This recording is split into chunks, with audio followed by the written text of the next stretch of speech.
Hello বন্ধুরা, কেমন আছো তোমরা সবাই? আশা করি তোমরা অনেক ভালো আছো। তো আমিও অনেক ভালো আছি। তো চলো তোমাদের সাথে আজকে আমি একটি মজাদার রেসিপি শেয়ার করতে চলে আসলাম। তো আজ আমি বানাবো কলা পাতায় মাছ পাতুরি করব। তো এখানে মাছটা যেহেতু আমি কলা পাতায় পাতুরি করব, তার জন্য কিছুটা পরিমাণ আমার মাছ লাগবে। তো এখানে আমি মাছ নিয়ে নিয়েছি ভালোভাবে ধুয়ে। তার ভিতর দিয়ে দিয়েছি জিরা বাটা, তারপরে দিয়েছি লাল লঙ্কার গুঁড়া, হলুদ গুঁড়া, স্বাদ অনুযায়ী লবণ, পেঁয়াজ কুচানো এবং খাঁটি সরিষার তেল। তো সমস্ত মশলা দেওয়া হয়ে গেলে মাছগুলো আমি ভালোভাবে হাতের সাহায্যে মাখিয়ে নেব। তো মাছগুলো আমি সুন্দরভাবে মাখিয়ে নিয়েছি। তো যেহেতু আমি এখানে কলাপাতায় পাতুরি করব, তার জন্য আমার এখানে কলাপাতা প্রয়োজন। তো আমি কলাপাতাটা নিয়ে নিয়েছি। কলাপাতায় বেশ কিছুটা সরিষার তেল দিয়ে হাতের সাহায্যে ভালোভাবে আলতো হাতে কলাপাতায় মাখিয়ে নেব। দেখো বন্ধুরা, কলার পাতাটায় আমি তেলটা মাখিয়ে নিয়েছি।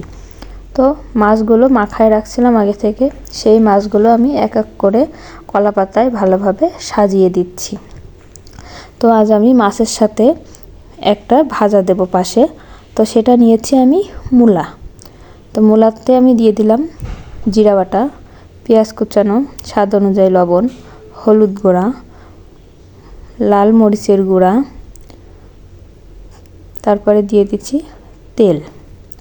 এগুলো দেওয়া হয়ে গেলে আমি সমস্ত মশলাটা ভালোভাবে তরকারিটার সাথে মাখিয়ে নেব। ভালোভাবে মাখানো হয়ে গেলে মাছের পাশে আমি তরকারিটা আস্তে আস্তে যেভাবে মাছটা দিয়েছি আলতো হাতে আস্তে আস্তে দিয়ে দেবো, যাতে কলা পাতাটা ছিদ্র হয়ে না যায়। তো দেখো বন্ধুরা, আমি এখানে আস্তে আস্তে তরকারিগুলো দিয়ে দিচ্ছি। তো তরকারিটা দেওয়া হয়ে গেলে আমি ফ্রাই প্যানে বসিয়ে গ্যাসের উপর একেবারে লো আঁচে দিয়ে দিয়েছি। তো আমি এখানে দিয়ে দিলাম ঢাকা। তা আপনারা বাসায় এভাবে করে খেতে পারেন, দেখবেন অনেক টেস্টি একটা রেসিপি। তো দেখো বন্ধুরা, ঢাকাটা তোলা হয়ে গেছে। তারপরে বেশ আস্তে আস্তে ভাজা হচ্ছে মাছটা।